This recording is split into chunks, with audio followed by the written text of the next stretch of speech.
खुलुमबाय लोगोफोर, नोंथांमोनखौ आंनि हारिमु इउटुब चेनेलाव फिन बरायबाय।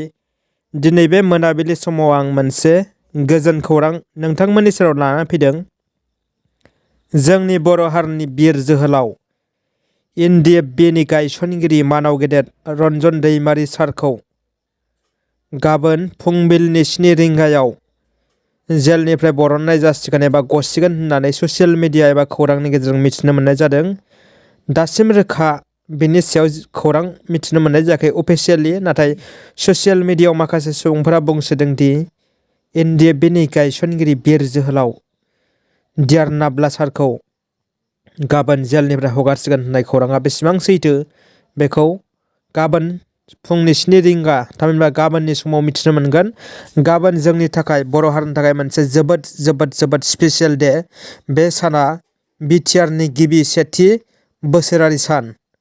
थांनाय 2020 मायथाइनि 27 जानुवारियाव बिटिआर एकर्डआ जादोंमोन आरो बेवहाय जोंनि बर'नि सासे उदांस्रि दावहारु बिर जोहोलाव डिआर नाब्लायाबो सासे सागानगिरि, थामहिनबा बिटिआरनि मैखोम बाहागोदारि, बिटिआरनि सागानगिरिजों लोगोसे जों बर' हारिनि उदांस्रि सोमावसारगिरि जोहोलाव।